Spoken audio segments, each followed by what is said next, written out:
अस्सलाम वालेकुम dear student, I am Hasan Ali. कैसे हैं स्टूडेंट आप सब लोग? उम्मीद है कि आप सब खैरियत से होंगे। और 11th क्लास का जो मैथमेटिक्स का है उसका चैप्टर नंबर जो 6 है वो हम स्टार्ट कर चुके हैं कल का। और इससे प्रीवियस जो लेक्चर था हमारा जो इंट्रोडक्शन था सीक्वेंस और सीरीज से रिलेटेड, उसके ऊपर हमने थोड़ा बहुत डिस्कशन की। और जो एक्सरसाइज 6.1 थी वो हमने उसके ऊपर भी डिस्कशन की। और आज हम स्टूडेंट एक्सरसाइज जो 6.2 है वो स्टार्ट करने जा रहे हैं। वो स्टार्ट करने से पहले एक्सरसाइज हमारे पास जो एक्सरसाइज में यूज़ होगा उसके ऊपर पहले हम डिस्कशन करेंगे। तो मेरी आप सबसे यही रिक्वेस्ट है, अगर आप लोगों ने हमारे चैनल को सब्सक्राइब नहीं किया तो बराए मेहरबानी सबसे पहले हमारे चैनल को सब्सक्राइब लाजमी करें। और ये हमारे पास स्टूडेंट एक टॉपिक है जिसका नाम है अरिथमेटिक प्रोग्रेशन, जिसको शॉर्टकट हम लिखते हैं A.P, या इसको हम अरिथमेटिक सीक्वेंस भी कहते हैं। ये बेसिकली है क्या स्टूडेंट, या सीक्वेंस AN। सीक्वेंस क्या है स्टूडेंट? इससे प्रीवियस जो लेक्चर था मैंने वहां पे डिटेल के साथ बताया था कि सीक्वेंस है क्या। A sequence AN is an arithmetic sequence या arithmetic progression। एक सीक्वेंस जो है स्टूडेंट उसको हम arithmetic प्रोग्रेशन या सीक्वेंस उस वक्त कहेंगे जब हमारे पास सिर्फ AN-1 is the same number, लेकिन जो हमारे पास ये n है ये बिलोंग करने चाहिए नेचुरल नंबर से। और नेचुरल नंबर से और n जो है हमारे पास ये ग्रेटर हो 1, मीन 1 से बड़ी वैल्यूज जो है वो हम इसके लिए यूज किया करेंगे। और ये जो है स्टूडेंट इसका जो डिफरेंस होता है, difference of two consecutive number of an AP, वो हमारे पास इक्वल होता है D के, और जिसको हम कहते हैं कॉमन डिफरेंस। अब यह इसको हम लेके चलेंगे स्टूडेंट, और लास्ट में हम जो है AP का जो हमारे पास फार्मूला यूज होगा वो हम यहाँ पे उसको जो है करते हैं पॉइंट। तो यहाँ हम जानते हैं वी नो डैट, हम ये स्टूडेंट जो है नीचे समझिए जो फाइंड करने जा रहे हैं ये rule for nth root of an AP। अगर हमारे पास स्टूडेंट यहाँ पे nth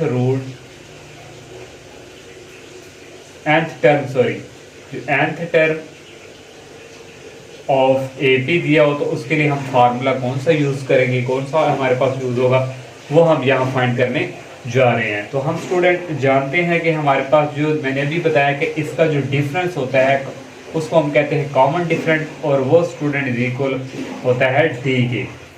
तो ये हमारे पास किसके इक्वल है? D के।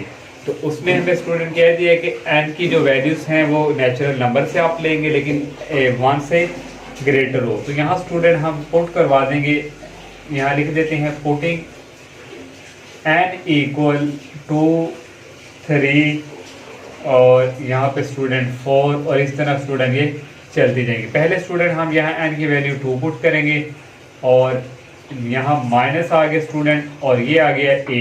इस n की जगह स्टूडेंट आ जाएगा 2 और ये आ गया -1, डेट इज इक्वल, ये स्टूडेंट हमारे पास आ गया D। तो अब स्टूडेंट नेक्स्ट यहाँ से हमारे पास जो है आ जाएगा,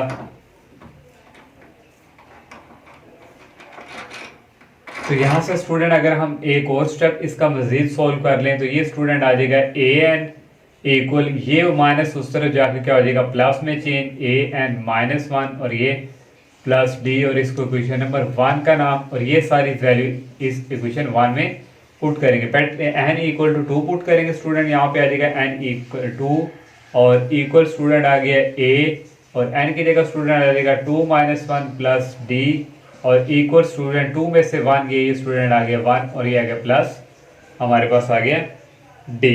इसको स्टूडेंट हम इस तरह भी लिख सकते हैं, ये हमारे पास आ गया A1 प्लस, तो हमारे पास n की वैल्यू यहाँ 2 थी तो इसको इस तरह लिख सकते हैं 2 - 1D, 2 में से 1 निकाले तो 1D ही आना है। अब स्टूडेंट n की जगह हम पुट करेंगे 3, तो यहाँ स्टूडेंट आ जाएगा 3, डेट इज इक्वल, ये आ गया A, इस n की जगह आ गया 3 और ये आ गया -1, ये आ गया प्लस D, और यहाँ से स्टूडेंट देखें 3 - 1 कितना होता है हमारे पास 2 और ये आ गया प्लस D। अब यहाँ से स्टूडेंट्स देखें ये हमारे पास जो A2 है ये हमने क्या फाइंड किया, A2 हमारे पास था यहाँ A1 प्लस डी, तो यहाँ स्टूडेंट हम लिख सकते हैं A1, ये आ गया प्लस हमारे पास डी, और ये स्टूडेंट हमारे पास आ गया प्लस डी। तो इसको अगर हम एक और स्टेप स्टूडेंट यहाँ से दें तो ये स्टूडेंट आ जाएगा A1 प्लस आ जाएगा डी जमा डी कितना होता है, ये स्टूडेंट हमारे पास होता है 2D।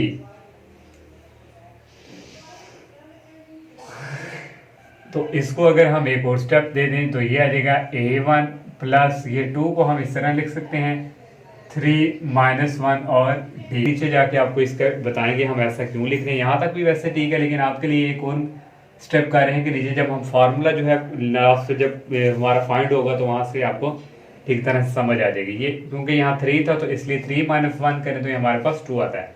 अब n की वैल्यू स्टूडेंट 4 पुट करेंगे, ये इक्वल आ जाएगा हमारे पास, यहाँ आ जाएगा a⁴ और ये आ गया -1 और ये आ गया plus D, date is equal 4 - 1 student होता है 3 और ये स्टूडेंट आ गया plus D, date is equal student A3 value हमने फाइंड की है स्टूडेंट, ये हमारे पास थी A1 प्लस 2D और ये स्टूडेंट प्लस डी, और यहाँ से स्टूडेंट देखिए आ गया A1 प्लस 2D जमा ये आ गया 3D, और इसको स्टूडेंट हम लिख सकते हैं A1 प्लस 3 को लिख सकते हैं 4 - 1 और ये आ गया D, क्योंकि यहाँ हमारे पास 4 था तो ये स्टूडेंट हमारे पास यहाँ तक आ गया। ये इस तरह स्टूडेंट यहाँ तक ये स्टूडेंट जो है ये चलता ही जाना है सिलसिला। तो यहाँ से स्टूडेंट हम ये लिख सकते हैं वही कंक्लूड दैट ये स्टूडेंट A2 A3 A4 ये लास्ट तक स्टूडेंट हमारे पास जो है आ जाएगा यहाँ पे AN इक्वल स्टूडेंट ये आ गया A1 और प्लस देखें स्टूडेंट यहाँ हमारे पास ये नंबर्स आता था, ठीक है 3 4 5 6 N तक जाना है, लेकिन देखें इस 3 को हम क्या लिख सकते थे 4 - 1 और ये 2 था इसको हमने क्या लिखा 3 - 1, ये 1 था तो 2 - 1। इस तरह स्टूडेंट यहाँ हमारे पास ये जो लास्ट पे आएगा ये वाला D और यहाँ हमारे पास आएगा nth टर्म और उसके साथ हम माइनस करेंगे 1, और ये स्टूडेंट हमारे पास जो है अरिथमेटिक प्रोग्रेशन है AP जो हमारी एक्सरसाइज पे यूज होगा। डायरेक्ट भी आपको स्टूडेंट फार्मूला बता सकते थे, लेकिन स्टूडेंट ये स्टेप बाय स्टेप जो है इसको हमने फाइंड किया। तो अब हम जो है एक्सरसाइज की तरफ मूव करते हैं। और स्टूडेंट एक्सरसाइज 6.2 का जो फर्स्ट क्वेश्चन है स्टूडेंट उसने कहा right the first 4 terms of the following sequence. हमने स्टूडेंट जो फर्स्ट 4 टर्म्स हैं उसमें हमने इस क्वेश्चन को लिखना है स्टूडेंट, और फर्स्ट पार्ट उसमें दिया हुआ है A1 की वैल्यूज दी हुई है 5 और 3 कंसेक्टिव टर्म्स उसमें दे दी हैं 23 26 और 29। तो यहाँ से अब हम जो है 4 जो है टर्म्स वो हमने फाइंड करनी है स्टूडेंट। तो A1 हमें दिया हुआ 5 और 3 कंसेक्टिव टर्म्स हमारे पास हैं ये 2 6 3 23 26 29। ये जो कंसेक्टिव टर्म्स है ना 3 ये हमारे पास स्टूडेंट कितनी है 1 2 3, ये इसको कहते हैं D और ये D की वैल्यूज यहाँ से क्या आ गई 3। तो आप ऑलरेडी जानते हैं एक हमारे पास टर्म A1 है, और अब हमने स्टूडेंट जो हमने इससे पीछे जो फार्मूला यूज किया था A2 किसके क्या इक्वल था, जो हमने अरिथमेटिक प्रोग्रेशन जब हम कर रहे थे तो वो हमारे पास था A1 प्लस D। तो यहाँ से स्टूडेंट A1 की वैल्यू हमारे पास अवेलेबल है, ये आ गई 5 और D की वैल्यू भी अवेलेबल है वो हमारे पास है 3। इन दोनों को ऐड करेंगे ये हमारे पास आ जाएगा 8। अब स्टूडेंट नेक्स्ट हम करेंगे A3 यहाँ से, तो इसका क्या फार्मूला था हमारे पास स्टूडेंट A1 प्लस 2D। तो ये भी हमने साथ साथ लेके चले हैं कैसे है। तो A1 की वैल्यू हमारे पास गिवन है 5 और ये आ गया प्लस 2 और D की वैल्यू स्टूडेंट हमारे पास है यहाँ पे A3, और यहाँ से स्टूडेंट ये आ जाएगा 5 आ गया और 2 को 3 से मल्टीप्लाई करें तो ये आता है 6 और इन दोनों को ऐड करें ये हमारे पास आ रहा है 11। अब नेक्स्ट स्टूडेंट A की 4 करेंगे तो ये इक्वल होता है हमारे पास A1 प्लस 3D।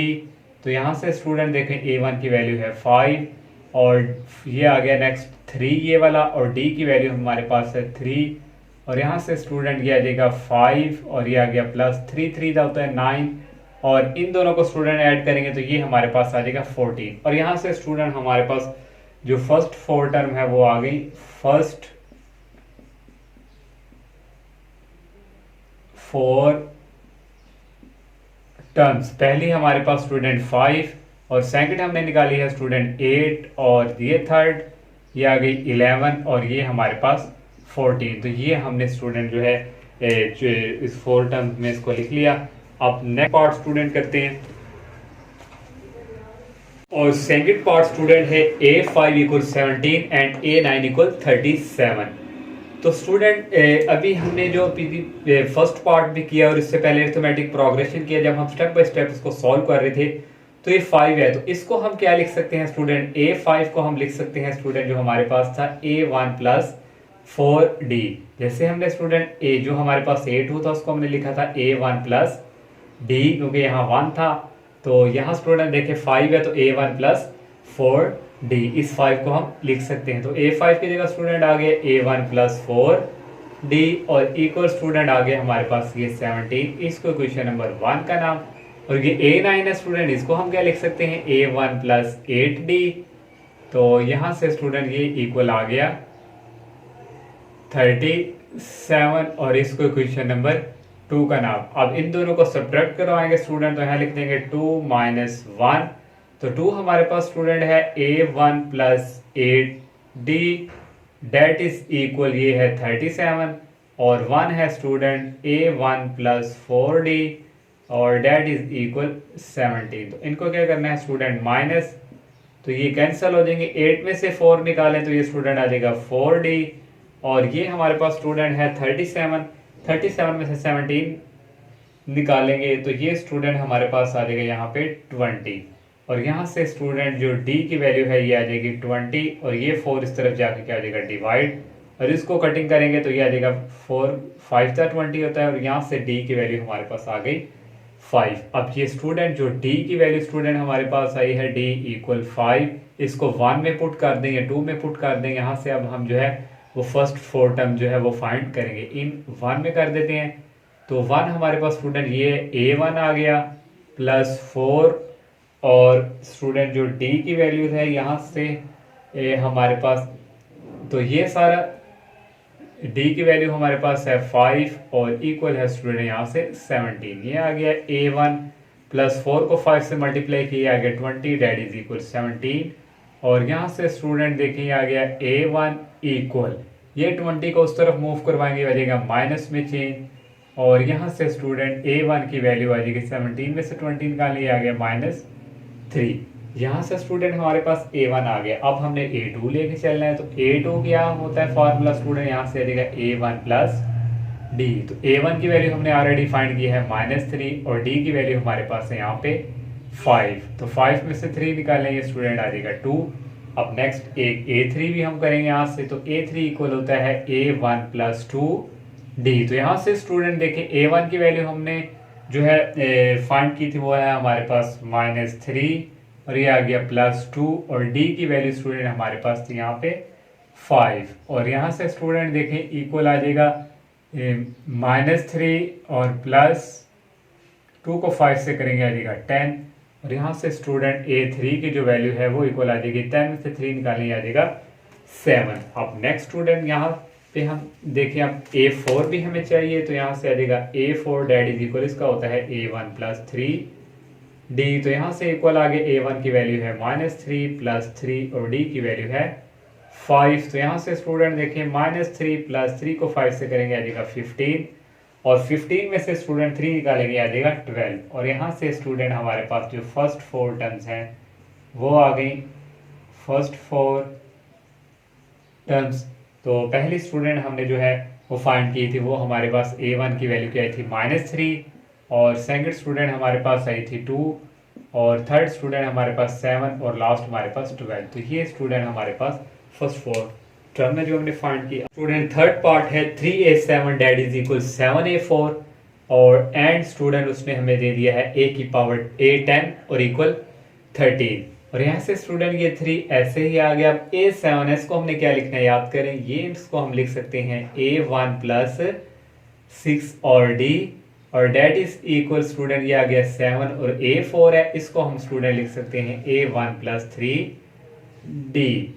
तो नेक्स्ट स्टूडेंट ये हमारे पास यहाँ पे A10 है, तो इसको हम लिख सकते हैं A1 प्लस 9D और डेट इज इक्वल ये आ गया 33 और इसको इक्वेशन नंबर 1 का नाम दे देते हैं। अब नेक्स्ट इसको हम मल्टीप्लाई करेंगे, 3 को अंदर 3A1 आ गया स्टूडेंट और प्लस स्टूडेंट 3 को हम 6 से करेंगे ये आ जाएगा 18D और डेट इज इक्वल 7 को इससे करेंगे 7A1 प्लस 7 को 3 से करेंगे, ये आ जाएगा स्टूडेंट 21 और ये आ गया डी। अब नेक्स्ट स्टूडेंट यहाँ से देखें, ये जो है इसको उठा के हम उस तरफ मूव करवा देंगे, ये 7A1 प्लस आ गया 21D, ये उस तरफ आगे हो जाएगा माइनस में चेंज 3A1 और ये आ गया, ये भी माइनस में हो जाएगा 18D और डेट इज इक्वल 0। 7A में से 3A गए तो ये स्टूडेंट आ गया 4A1 और 21 में से स्टूडेंट 18 गए तो ये स्टूडेंट हमारे पास आ गया 3D डेट इज इक्वल 0 और इसको क्वेश्चन नंबर 2 का नाम। अब क्वेश्चन 1 और 2 को स्टूडेंट क्या करेंगे, सॉल्व। तो यानी लिखेंगे सॉल्व, हमारे पास जो है 1 एंड 2 और देन स्टूडेंट ये हमारे पास यहाँ A1 है तो यहाँ 4 है, तो इसको अगर 4 से मल्टीप्लाई करवाएं तो जब हम सब्ट्रैक्ट करवाएंगे तो ये कैंसिल हो जाएंगे। एंड देन यहाँ लिख देंगे इक्वेशन 1 मल्टीप्लाई बाय 4। तो यहाँ से स्टूडेंट इसको हम 4 से भी जो है क्वेश्चन नंबर 1 जो है इसको मल्टीप्लाई करवाएंगे तो ये आ जाएगा 4 से करवाएंगे 4A1 प्लस 4 को 9 से करवाएंगे, ये स्टूडेंट आ जाएगा 36D डेट इज इक्वल 4 को 33 से स्टूडेंट मल्टीप्लाई करवाएंगे, आ जाएगा 132 और सेकंड क्वेश्चन हमारे पास है 4A1 plus 3D date is equal 0 और यहाँ से स्टूडेंट सबके इसके भी साइन चेंज हो गया, ये भी माइनस में हो गया और यहाँ से स्टूडेंट ये हो जाएगा कैंसिल और 36 में से स्टूडेंट जो है 3 निकालें तो ये स्टूडेंट हमारे पास आ जाएगा यहाँ से 33D और डेट इज इक्वल ये आ गया 132। यहाँ लिख लेते हैं अगेन, अगर शेयर में भी आपको नशो ना होता हो, 30D इक्वल आ गया हमारे पास 132। तो हमने स्टूडेंट D की वैल्यू यहाँ से फाइंड करनी है, तो 132 ये 33 इधर जाकर क्या आ जाएगा डिवाइड, तो इनको स्टूडेंट डिवाइड करेंगे तो D की वैल्यू यहाँ से हमारे पास आ जाएगी 4। तो D की वैल्यू स्टूडेंट निकालनी थी जस्ट, जो हमारे लिए थोड़ा स्टूडेंट के लिए मुश्किल थी, तो D की वैल्यू आ गई है स्टूडेंट। अब यहाँ से स्टूडेंट हम A1 निकालेंगे, फिर तो A2 निकालेंगे, तो इसको क्वेश्चन नंबर जो हमारे पास है ना इसको पुट करवा देंगे, पुट इन 1 जो है ये वाली हमारे पास। तो यहाँ स्टूडेंट आ गया A1 प्लस 9 और D की जगह स्टूडेंट हमारी वैल्यू है ये 4 और डेट इज इक्वल ये आ गया 33 और यहाँ से स्टूडेंट देखिए आ गया A1 प्लस 9 को 4 से करें आ जाएगा 36 और इक्वल आ गया 33 और यहाँ से स्टूडेंट मजीद एक और स्टेप A1 इक्वल ये 36 उस तरफ जाकर क्या आ जाएगा माइनस में चेंज और A1 की वैल्यू यहाँ से आ गई -3। अब A2 स्टूडेंट A2 इक्वल्स जो है यहाँ से A2 भी अब फाइंड करेंगे, तो A2 इक्वल्स हमारे पास होता है A1 plus 2D date is equal, ये स्टूडेंट हमारे पास ये यहाँ पे आ जाएगा A1 प्लस D होता है। तो A1 की वैल्यू हमारे पास हमने फाइंड की है -3 प्लस D की वैल्यू है 4 और यहाँ से 4 में से 3 निकाले आ जाएगा 1। अब A3 और इसका होता है फार्मूला A1 प्लस 2D और इक्वल A1 की वैल्यू है -3 प्लस 2 और D की वैल्यू है स्टूडेंट 4 और यहाँ से इक्वल आ जाएगा -3 2 4 दा ये हो जाएगा स्टूडेंट प्लस 8 8 में से 3 निकालेंगे स्टूडेंट आ जाएगा 5। अब A4 भी निकालना है, यहाँ से A4 इक्वल होता है A1 प्लस 3D और इक्वल स्टूडेंट आ गया A1 की वैल्यू है -3 प्लस ये 3 आ गया और D की वैल्यू है 4 और यहाँ से स्टूडेंट देखिए आ गया -3 प्लस 3 4 दा हो गया 12 और 12 में से स्टूडेंट 3 निकाले ये आ जाएगा हमारे पास 9। अब हमारे पास फर्स्ट 4 टर्म जो हमने फाइंड कर लिए यहाँ पे लिख देंगे हम, फर्स्ट 4 टर्म्स जो है स्टूडेंट वो हमारे पास आई हैं। A1 की वैल्यू स्टूडेंट है -3 और A2 की है 1 और A3 हमने फाइंड की है 5 और A4 9। तो ये था स्टूडेंट फर्स्ट 4 टर्म्स। और सेकंड क्वेश्चन स्टूडेंट है if an -3 date is equal to n -5 find nth term of this sequence. तो nth टर्म हमने फाइंड करनी है सीक्वेंस की, तो सीक्वेंस की nth टर्म क्या होती थी an। तो ये स्टूडेंट हमने क्या करनी है फाइंड। तो इसके स्टूडेंट 2 मेथड हैं। तो एक मेथड ये है कि स्टूडेंट n की वैल्यू यहाँ अगर आप 4 पुट करेंगे तो 4 माइनस 3 क्या होता है 1। 4 क्यों पुट करेंगे क्योंकि यहाँ पे हमने 1 लाना है। 2 तो पुट करेंगे नहीं, 2 पुट करेंगे तो 2 माइनस 3 डेट इज इक्वल होता है -1।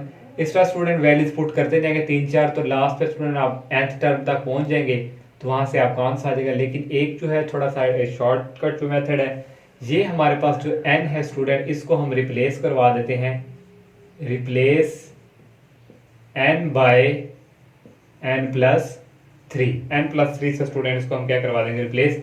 ये जो n है इसकी जगह स्टूडेंट हमारे पास आ जाएगा n+3 और ये -3 इसी तरह आ गया। इसको n+3 से क्यों रिप्लेस करवाया, क्योंकि यहाँ पे हमारे पास -3 था तो इसलिए करवाया। जब सॉल्व करेंगे तो ये कैंसिल हो गया। अगर 4 होता तो स्टूडेंट n को करवाना था n+4 से और डेट इज इक्वल ये आ गया स्टूडेंट 2 और n की जगह स्टूडेंट आ गया n+3 और ये स्टूडेंट आ गया -5। अब यहाँ से देखें स्टूडेंट ये आ गया an, ये प्लस का और ये माइनस का कैंसिल हो गए तो nth टर्म यहाँ से हमारे पास ये आ गई और इक्वल 2 को अंदर मल्टीप्लाई करवाएंगे आ जाएगा 2n और 2 को 3 से करवाएंगे आ जाएगा स्टूडेंट 6 और ये आ गया -5 और यहाँ से स्टूडेंट देखिए an डेट इज इक्वल ये आ गया 2n और 6 में से 5 निकाले तो ये स्टूडेंट आ गया +1। तो यही nth टर्म थी जो हमने जो है एक सॉल्व कर ली।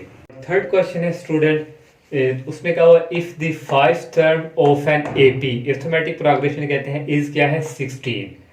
तो इफ द 5th टर्म कैसे लिखते हैं हम a और नीचे लिखते हैं 5, ये हमारे पास 6th टर्म है। इज किसके इक्वल 16 मीन इक्वल है 16 के। नेक्स्ट उसमें क्या दिया एंड 20 टर्म इज 46, जो 20 टर्म है उसको हमने a20 इस तरह हम लिखते हैं और इक्वल किसके है 46। और what is the 12th term, हमने 12th टर्म ये वाली स्टूडेंट फाइंड करनी है। तो यहाँ से इसका फार्मूला क्या होगा स्टूडेंट 12th टर्म को हम लिख सकते हैं a1 + 11d। तो ये हमने स्टूडेंट हमें a1 की वैल्यू भी चाहिए और d की वैल्यू भी चाहिए। तो यहाँ से स्टूडेंट हम a1 और d की वैल्यू निकालेंगे। ये स्टूडेंट a5 जो हमारे पास है इसको हम किसके इक्वल लिख सकते थे a1 + 4d की। तो यहाँ से स्टूडेंट इक्वल तो ये आ गया और a5 की वैल्यू स्टूडेंट हमारे पास क्या है 16 इक्वल आ गया a1 + 4d। इसको इक्वेशन नंबर 1 का नाम स्टूडेंट। और यहाँ से a20 स्टूडेंट देखिए a20 को हम लिख सकते हैं लिख दें again a20 date is equal, इसको लिख सकते हैं a1 + 19d और 20 किसके इक्वल है स्टूडेंट ये हमारे पास है 46 के। और यहाँ से स्टूडेंट आ गया a1 + 4d, इसको इक्वेशन नंबर 2 का नाम। तो 2 को स्टूडेंट माइनस करवा देंगे 1 के साथ, तो पहले 2 लिखेंगे। 2 हमारे पास है a1 + 4d date is equal 46 और a1 स्टूडेंट 1 वैल्यूज है हमारे पास 1 equation sorry 4d date is equal 16। और यहाँ से स्टूडेंट ये माइनस का ये माइनस ये कैंसिल हो गए और ये हमारे पास यहाँ आना है 19d, ये है 19 और यहाँ भी स्टूडेंट क्या आएगा 19 में से 4 निकालें तो ये आ जाएगा 15d और यहाँ स्टूडेंट हमारे पास है 46 और 46 में से स्टूडेंट 16 निकालेंगे तो ये आ जाएगा 30 और यहाँ से स्टूडेंट देखें d की वैल्यू आ जाएगी 30 और ये 15 इधर जाकर क्या आ जाएगा डिवाइड और 30 को 15 पर डिवाइड करें आता है 2। तो d की वैल्यू स्टूडेंट हमारे पास आ गई 2, इसको इक्वेशन नंबर 1 में पुट हम करवा देंगे। तो यहाँ से स्टूडेंट 1 इक्वेशन देखें हमारे पास यहाँ पे क्या है ये a1 + 4 और d की जगह स्टूडेंट आ जाएगा हमारे पास यहाँ पे 2 और डेट इज इक्वल 16। यहाँ से स्टूडेंट आ गया a1 + 4 2 का होता है 8 और इक्वल आ गया 16 और यहाँ से स्टूडेंट आ गया a1 ये आ गया 8 को सिर्फ मूव करवाएंगे हो जाएगा माइनस में चेंज और यहाँ से स्टूडेंट a1 की वैल्यू आ गई 16 में से 8 निकालने आ गया 8। a1 की वैल्यू भी स्टूडेंट हमारे पास आ गई है और d की भी वैल्यू आ गई है और हमने 12th टर्म फाइंड करनी है। तो ये जो 12th टर्म है ये किसके इक्वल स्टूडेंट हम इसको लिखते हैं a1 + 11d। तो a1 की वैल्यू हमारे पास है 8 + 11d की वैल्यू हमने फाइंड की है 2। यहाँ से इक्वल आ जाएगा 8 + 11 को 2 से मल्टीप्लाई करेंगे आ जाएगा 22 और यहाँ से स्टूडेंट 8 12 डेट इज इक्वल 8 और 22 को ऐड करें तो ये स्टूडेंट आ जाएगा 30। तो यही स्टूडेंट हमने फाइंड करनी थी। तो आज का स्टूडेंट लेक्चर यहाँ पे वाइंड अप करते हैं। तो इंशाल्लाह नेक्स्ट लेक्चर में हम जो है नेक्स्ट क्वेश्चन का आगाज़ करेंगे। तब तक के लिए इजाज़त दीजिए। अल्लाह हाफिज़, अस्सलामु अलैकुम।